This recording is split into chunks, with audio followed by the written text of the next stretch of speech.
ஆல்பர்டாவில் conservative கட்சியினுடைய மாநாடு நடைபெற்றிருக்கின்றது. அதில் பியர் பொலிவருக்கு மக்கள் அதாவது தங்களுடைய கட்சி சார்ந்தவர்கள் ஆதரவு நிலையை தெரிவித்திருப்பதாக தகவல் வெளிவந்திருக்கின்றது. இது பியருக்கு கிடைத்திருக்கின்ற ஒரு இரண்டாவது சந்தர்ப்பமாக பார்க்கப்படுகிறது. கானி அவர்களுடைய வருகையை தொடர்ந்து கன்சர்வேட்டிவ் கட்சி என்பது ஒரு செயலிழந்து போகக்கூடிய கட்சியாகத்தான் இருக்கும். ஏனென்றால் பியரனுடைய தலைமைத்துவம் அந்த அளவுக்கு சிறப்பானதாக இல்லை. தலைமைத்துவ மாற்றம் ஏற்படும் என்ற எதிர்பார்ப்பு இருந்தது. வகையில் அமெரிக்காவின் செயற்பாடு இல்லை என்றால் கபடத்தனம் தான் அமெரிக்கா என்பது இப்பொழுதைய நிலைமை. இப்போதைய அமெரிக்கா என்பது கபடத்திலும் அதாவது நரித்தனமான வேலைகளிலும் முன்னேறுகின்ற ஒரு நாடாகத்தான் இருக்கின்றது. CIA மற்றும் மொசாட் ஆகியவற்றிற்கு வேலை பார்த்தார் என்பதை விட KGB-யின் உளவுத்துறை அதாவது ரஷ்ய உளவுத்துறையின் உளவாளியாக கூட இருந்திருக்கின்றார் என்று. ஏனென்றால் JP மோகன் என்கின்ற வங்கிதான் இவருடைய வங்கி கணக்குகளை கையாள்வதாகவும் பல பண பட்டுவாடாக்கள் விட்ரோவல்ஸ் பல மில்லியன்களில் இருந்ததாகவும் ஒரு செனட்டர் சாட்சி அளிக்கின்ற பொழுது குறிப்பிட்டிருந்தார். 1041 டிரான்சாக்சன் ரஷ்யாவுக்கு சென்றிருக்கின்றது. அது 1.5 பில்லியன் என்றால் 1500 மில்லியனுக்கு மேற்பட்ட தொகை. எனவே அவ்வாறான பணப்பட்டுவாடாக்கள் எல்லாம் ரஷ்யாவுடன் செய்வதற்கும் அல்லது இணைவதற்கும் இவர் ரஷ்யாவின் உளவாளியாக கூட இருந்திருக்கின்றார். அதாவது கல்வி அறிவில்லாமல் தனது காசு அந்த பணத்தின் மூலமாக உலகை ஆட்டிவித்த ஒருவராகவும் எவ்வாறு மரணமானார் என்று தெரியாமல் மரணமானார் என்பது உண்மை. இன்னும் பல கோப்புகள் வெளிவிடவில்லை. இன்னும் ஒரு 3 மில்லியன் கோப்புகளுக்கு கிட்ட வெளிவிடவில்லை. அவ்வாறானவை வெளிவருகின்ற பொழுது வெளிவருமா என்பதுதான் முக்கியமான கேள்வி. அது ஒரு கேள்விக்குரிய விடயம். திரைப்படத்தை வெளிவிடுவதற்கு சென்ற இடத்திலே அவர்கள் இரண்டு பேருக்கும் இடையிலேயே 2 மீட்டர் தூரம் இருந்தது. அவ்வாறாக நின்றுதான் திரைப்படத்தை பற்றி கதைத்தார்கள். டொனால்ட் ட்ரம்புக்கு தனது மனைவி எந்த நாட்டிலிருந்து வந்தார் என்பதை கூட சொல்வது தெரியாமல் அவர் நல்ல நாட்டிலிருந்து வந்தவர் என்று சொல்கின்ற தன்மை இருந்தது. இந்த உண்மையிலேயே இந்த படத்தை இயக்கியவர் கூட ஜெப்ஸ்டீன் ஃபைலில் வெள்ளிக்கிழமை வந்த படங்களில் அவருடைய படமும் ஒரு இளம்பெண்ணின் படமும் இருக்கின்றது. எனவே அவர் நிச்சயமாக இவர்கள் எல்லாம் அந்த ஒரு தொடர்பு போட்ட ஒரு கும்பலில் இருந்து வந்தவர்கள். $75 மில்லியன் மேல் செலவழிக்கப்பட்டு எடுக்கப்பட்ட படத்திற்கான முற்பதிவுகளே இல்லாத ஒரு படமாக இருக்கின்றது. பல திரையரங்குகள் இருப்பதாகவும் அதேவேளை இந்த ஐஸ் என்கின்ற நடவடிக்கையில் கைது செய்யப்பட்டவர்களை அங்கே படத்திற்கு அழைத்து செல்வது போன்ற கார்ட்டூன்களை பெரிய பத்திரிகைகளை வெளியிடுகின்ற அளவிற்கு ஒரு நகைப்பிற்கிடமான நிலையை அது அடைந்திருக்கின்றது. ஆனால் அமேசான் கூறுவது என்னவென்று சொன்னால் அவர்களுக்கு சமாளிக்க வேண்டிய தேவை இருக்கின்றது. அந்த அவர்கள் எதிர்பார்த்த எந்த ஒரு வெற்றியையும் கொடுக்காத வார இறுதியில் ஒட்டுமொத்தமாக சுமார் $7 மில்லியன் மாத்திரம் சம்பாதித்ததான கருத்தியலை கொண்டதாக இருக்கின்றது. ஆனால் அதில் கூட உண்மை இல்லை என்கின்ற நிலைமைதான் அந்த பத்திரிகை உலகில் இருக்கின்றது அல்லது இந்த ஆங்கில திரைப்பட விமர்சக உலகில் இருக்கின்றது.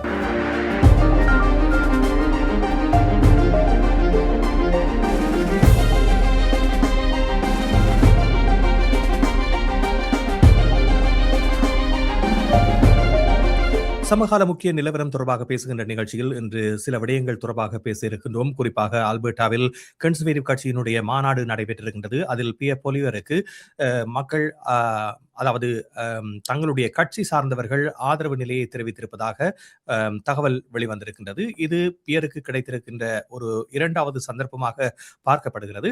அதே நேரத்தில் பியர் பொலிவே தன்னுடைய அரசியல் அத்தியாயத்தில் அடுத்தடுத்த நகர்வுகளுக்கு செல்வதற்கு என்னென்ன விடயங்கள் தடையாக இருக்கின்றன என்பது பற்றிய விடயங்களை ஆரம்பத்தில் பார்க்க இருக்கின்றோம். அதனைத் தொடர்ந்து எப்ஸ்டீன்ஸ் ஃபைல் இப்பொழுது மிக முக்கியமான பேசுபொருளாக மாறியிருக்கின்றது. 35 லட்சத்துக்கும் அதிகமான பக்கங்களை கொண்ட ஆவணங்கள் வெளிவந்திருக்கின்றன. இதில் பல பிரபலங்கள் சம்பந்தப்பட்டிருக்கின்றார்கள். ஆனால் இந்த சம்பந்தப்பட்ட பிரச்சனையோடு தொடர்புடைய பிரபலங்களாக இவர்கள் இருப்பார்களா என்ற கேள்விகள் எழுப்பப்படுகின்ற பொழுதிலும் அவ்வாறான நிலை இல்லை என்ற தகவலை நீதி திணைக்களம் தெரிவித்திருக்கின்றது. இதனை வைத்துக்கொண்டு ஒரு தீர்மானத்துக்கு முன்வர முடியாத நிலை காணப்படுகின்ற நிலையில் எவ்வாறு இந்த விசாரணைகள் நடைபெறப் போகின்றன போன்ற விடயங்களை இன்றைய நிகழ்ச்சியில் பேச இருக்கின்றோம். அதோடு அமெரிக்க முதற் பெண்மணி மெலனியா ட்ரம்ப் அவர்களுடைய ஆவண திரைப்படம் வெற்றியை பெற்ற திரைப்படமாக இருக்கிறதா அல்லது அது பேச்சளவில் ஒரு வெற்றியை கொடுத்திருக்கிறதா போன்ற விடயங்களையும் பார்க்க இருக்கின்றோம். அத்தோடு நேற்றைய தினம் கிராமி விருதுகள் வழங்கப்பட்டிருக்கின்றன. பல முக்கிய பேசுபொருளாக இருந்த விடயம் அரசியல் பிரபலங்களாகத்தான் இருந்திருக்கின்றார்கள்.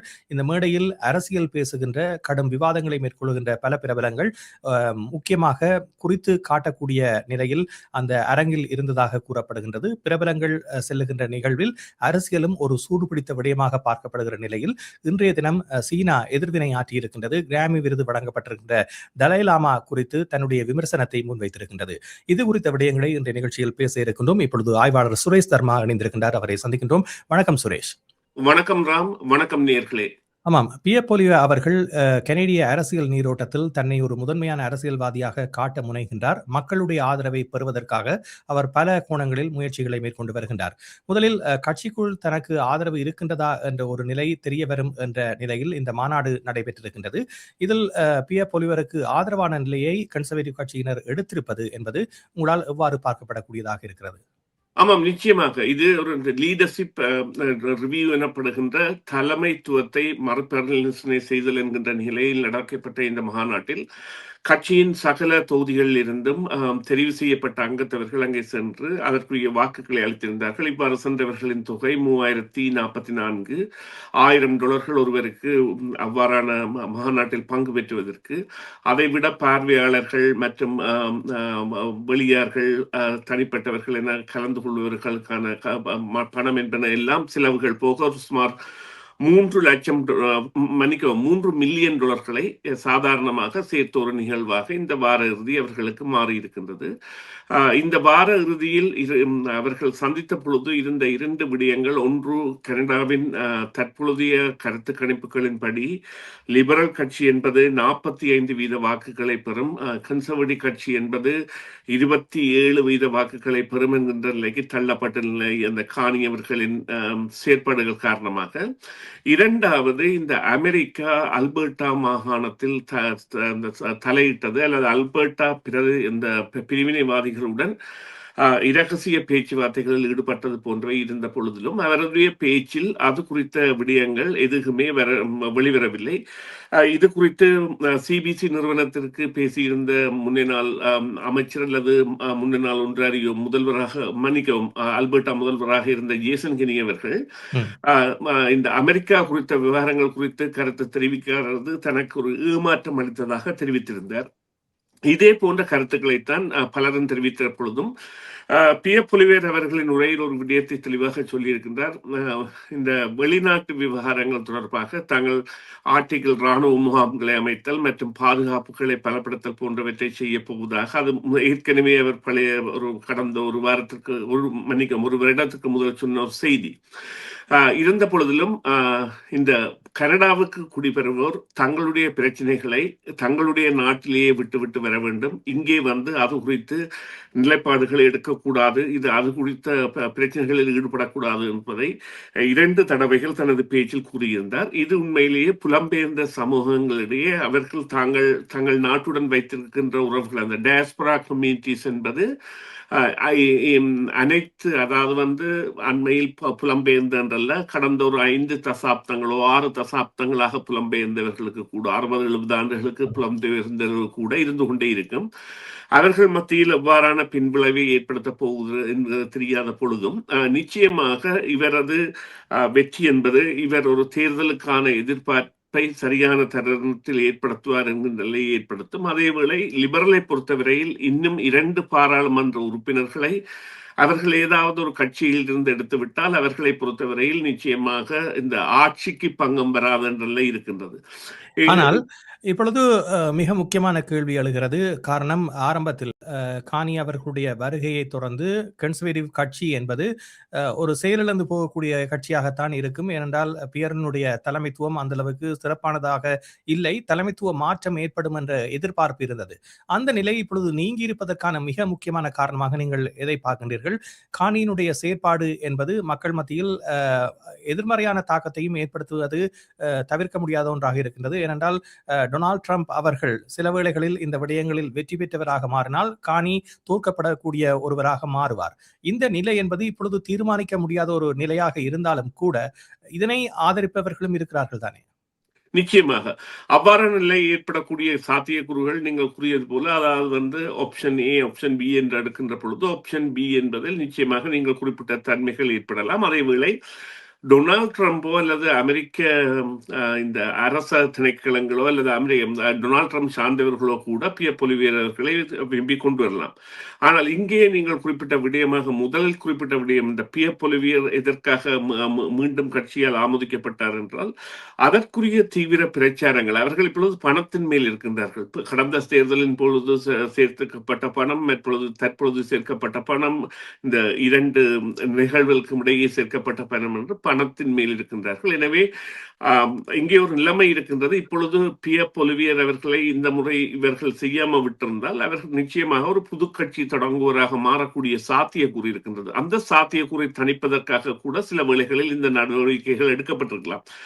அவருடைய பேச்சில் அவர் நாசுக்காக குறிப்பிட்டிருந்தார், நான் கட்சி தொடங்கினால் என்று. பிறகு அதை பின்வாங்கி அதை ஒரு பகுதியாக மாற்றி, நான் அவ்வாறு செய்ய போவதில்லை, ஒரு இதாக சொன்னேன் என்று சொல்லியிருந்தார். அது ஆனால் உண்மையான விடயம். ஏனென்றால் இந்த கட்சி இப்பொழுது அதாவது alliance party, reform party, progressive conservative party என்று இருந்த 3 கட்சிகள் 2005ஆம் ஆண்டு, 2004, 2005ஆம் ஆண்டு எவ்வாறு ஒன்றாக வந்து ஹாப்பர் தலைமையில் தேர்தலில் நின்றனவோ அவ்வாறான நிலைமையில் பியரை பொறுத்தவரையில் அவர் ஒரு கரியர் பொலிட்டீஷியன். அவருக்கு வேறு எந்த தொழில் செய்த ஒரு அனுபவமும் இல்லை. அவர் அரசியல்வாதியாகத்தான் இருந்திருக்கின்றார். எனவே அரசியலில் நிலைப்பது என்பது அவருக்குரிய தேவை. அதற்குரிய ஆதரவு தளத்தை அவர் வைத்திருக்கின்றார் என்பது உண்மை. இங்கே இருக்கின்ற விடயம் என்னவென்று சொன்னால், நிச்சயமாக அமெரிக்கா பியர் பொலிவியர் அவர்களை பாவிக்க முனையும். ஆனால் அதற்குரிய காரணியாக அவர் மாறுவாரா என்றால் என்னை பொறுத்தவரையில் இல்லை என்றுதான் கூற முடியும். ஏனென்று சொன்னால் ஒரு அதாவது இந்த கனடா என்று ஒட்டுமொத்த கனடா என்று பார்க்கின்ற பொழுது அதற்குரிய தலைமைத்துவத்திற்கு அவர் வருவதாக இருந்தால் அவர் பல நடவடிக்கைகளில் நேர்மைத்தன்மை பெற வேண்டிய தேவை இருக்கின்றது. எனவே அந்த வகையில் அவ்வாறான ஒரு நிலைமை ஏற்படாது என்று நினைத்தாலும் நாங்கள் கூறுவது போன்று எதுவுமே அந்த எதிர்பார்க்கக்கூடிய வகையில் அமெரிக்காவின் செயற்பாடு இல்லை என்றால் கபடத்தனம்தான் அமெரிக்கா என்பது இப்பொழுதைய நிலைமை. இப்போதைய அமெரிக்கா என்பது கபடத்திலும் அதாவது நரித்தனமான வேலைகளிலும் முன்னேறுகின்ற ஒரு நாடாகத்தான் இருக்கின்றது. சரி, எப்ஸ்டீன் ஃபைல்ஸ் என்பது மிக முக்கியமாக பார்க்கப்பட வேண்டியும் போதிய அளவான ஆவணங்கள் வெளியிடப்பட்டிருக்கின்றது. அமெரிக்க ஜனாதிபதிக்கு சேறு பூசக்கூடிய பல விடயங்கள் இருக்கக்கூடிய நிலையிலும் நீதி திணைக்களத்தினுடைய கோரிக்கையை ஏற்று இந்த ஃபைல்ஸ் வெளியிடப்பட்டிருக்கின்றது. இதனுடைய ஆராய்வு தன்மை எப்படி செல்ல போகின்றது? குறிப்பாக பிரபலங்களோடு அவர் எடுத்த புகைப்படங்கள் மற்றும் வீடியோக்கள் வெளிவந்திருக்கின்றன. இதன் மூலமாக எவ்வாறான விடயங்கள் வெளியுலகுக்கு வரும் என்று நீங்கள் எதிர்பார்க்கிறீர்கள்? இல்லை, நிச்சயமாக இது ஒரு பெரிய பாதிப்பை ஏற்படுத்தி இருக்கின்றது என்பதில் எந்தவித ஐயமும் இல்லை. என்று சொன்னால் அதில் இருக்கின்றவர்கள் பலரும் நாங்கள் எதிர்பார்க்காதவர்களாக இருக்கின்றார்கள். அதாவது எப்ஸ்டீன் என்பவர் ஒரு பல்கலைக்கழகத்திற்கு கூட புகுந்த, அதாவது உயர்கல்விக்காக புகுந்து, பல்கலைக்கழகமோ அல்ல கல்லூரிக்கு புகுந்து படிப்பை இடையில் விட்டவர். ஒரு பெரிய தனவந்தரனோட தொடர்பு கிடைக்கின்றது. அவர் மூலம் ஒரு தனவந்தர்களின் பிள்ளைகள் படிக்கின்ற பாடசாலைக்கு ஆசிரியராக செல்கின்றார். அங்கே ஆசிரியராக செல்கின்ற இடத்தில் பல தனவந்தர்களின் தொடர்பு கிடைக்கின்றது. அந்த தொடர்பு மூலம் அவர் ஒரு நிதி ஆலோசகராக வருகின்றார் தனது ஆசிரியர் பதவியை விட்டு. அவ்வாறு வந்தவர் இவர்கள் முழு பெயருடைய, அதாவது உலகின் பணக்காரர், அதை எலன் மாஸ்காக இருக்கட்டும் அல்லது அரசியல்வாதியான கிளின்டனாக இருக்கட்டும் அல்லது டொனால்ட் ட்ரம்பாக இருக்கட்டும், பலருடனும் பல நபர்களையும் தனது கையகப்படுத்தி அவர் இந்த கரிபியன் தீவுகளில் அல்லது தென் அமெரிக்க தீவுகளில் 2 தீவுகளை வாங்கியிருந்தார். ஒரு தீவு 75 ஏக்கரும் மற்ற தீவு 140 ஏக்கருமான ஒரு தனித்தீவுகள். அந்த தீவுகளுக்கு இவர்களை அழைத்து சென்று அங்கே இவர்களுக்கு சிறு பராய பெண் பிள்ளைகளை அவர்களுக்கு கொடுத்தார் என்ற குற்றச்சாட்டு காரணமாகத்தான் அவர் கைது செய்யப்பட்டு மீண்டும் விடுதலை செய்யப்பட்டாலும் கனடா கூட அவருக்கு கனடா வருவதற்கான தடையை நான் நினைக்கின்றேன் 2018ஆம் ஆண்டு விதித்திருந்தது. கடைசியில் அவர் சிறைச்சாலையில் மரணமானார். அந்த மரணத்தில் பெரிய மர்மங்கள் இருக்கின்றன. அந்த மரணம் டொனால்ட் ட்ரம்பினுடைய பெயரும் தொடர்ந்து பேசப்படுகின்ற ஒன்றாகவே இருக்கிறது. இந்த நிலையில் அவர்தான் கொலை செய்தார் என்ற குற்றச்சாட்டுகளும் முன்வைக்கப்படுகின்ற நிலையில் இந்த நீதித்துறையினுடைய பிரசன்னத்தின் மூலமாக இந்த ஆவணங்கள் வெளியிடப்பட்டிருப்பது என்பது ஜனாதிபதி டொனால்ட் ட்ரம்ப் அதற்கு ஒத்திசைந்தார் என்று எடுத்துக்கொள்ளலாமா? இல்லை, அவருடைய கட்சி கொடுத்த அழுத்தம் கொடுத்த காரணமாகத்தான் அவர் ஒத்து செய்திருந்தார். அவருடைய கட்சி பல அழுத்தத்தை இந்த விவகாரத்தில் கொடுத்திருந்தது டொனால்ட் ட்ரம்புக்கு. இந்த ஃபைல்கள் வெளியிடப்பட வேண்டும் என்று அவ்வாறு வந்திருந்தன. இப்பொழுது ஒட்டுமொத்தமாக அனைவருமே ஏற்றுக்கொள்கின்ற விடயம் சிஐஏ மற்றும் மொசாட் ஆகியவற்றிற்கு வேலை பார்த்தார் என்பதை விட கேஜிபியின் உளவுத்துறை அதாவது ரஷ்ய உளவுத்துறையின் உளவாளியாக கூட இருந்திருக்கின்றார் என்று. ஏனென்றால் ஜேபி மோகன் என்கின்ற வங்கிதான் இவருடைய வங்கி கணக்குகளை கையாள்வதாகவும் பல பண பட்டுவாடாக்கள் அந்த விட்ரோவல்ஸ் பல மில்லியன்களில் இருந்ததாகவும் ஒரு செனட்டர் சாட்சி அளிக்கின்ற பொழுது குறிப்பிட்டிருந்தார். 1041 டிரான்சாக்சன் ரஷ்யாவுக்கு சென்றிருக்கின்றது. அது 1.5 பில்லியன் என்றால் 1500 மில்லியனுக்கு மேற்பட்ட தொகை. எனவே அவ்வாறான பணப்பட்டுவாடாக்கள் எல்லாம் ரஷ்யாவுடன் செய்வதற்கும் அல்லது இணைவதற்கும் இவர் ரஷ்யாவின் உளவாளியாக கூட இருந்திருக்கின்றார் என்கிற தேவையும், அதை விட இந்த இளவரசராக இருந்து இந்த இவருடனான ஒரு தொடர்புக்கு பிறகு இளவரசர் பதவியை இழந்த ஆண்ட்ரூ அவர்கள் கூட ஒரு ரஷ்ய பெண்ணுடன் தான், இளம் பெண்ணுடன் தான் இருக்கின்ற புகைப்படம் போன்றன வெளியாக இருந்தன. அங்கே அவர் செய்த வேலை என்னவென்று சொன்னால், தன்னுடைய நியூயார்க் மாளிகையாக இருக்கட்டும் அல்லது தன்னுடைய தீவுகளாக இருக்கட்டும், ஒவ்வொரு அங்குலமும் கேமராக்களை பொருத்தி வைத்திருந்து அந்த கேமராக்கள் மூலம் படங்களை எடுத்து சேகரித்து வைத்திருந்ததோடு மின்னஞ்சல்களையும் வைத்திருந்தார். மின்னஞ்சல்களில் ஒரு மின்னஞ்சல்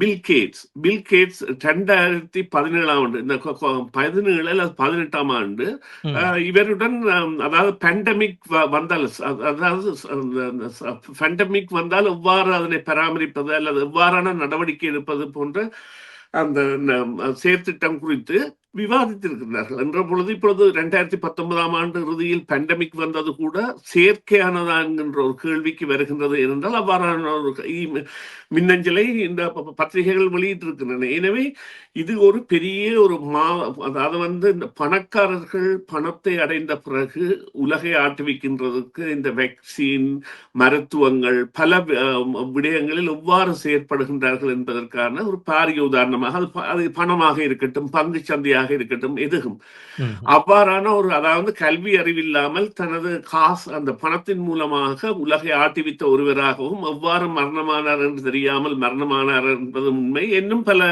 கோப்புகள் வெளிவிடவில்லை. இன்னும் ஒரு 3 மில்லியன் கோப்புகளுக்கு கிட்ட வெளிவிடவில்லை. அவ்வாறானவை வெளிவருகின்ற பொழுது வெளிவருமா என்பதுதான் முக்கியமான கேள்வி. அது ஒரு கேள்விக்குரிய விடயம்.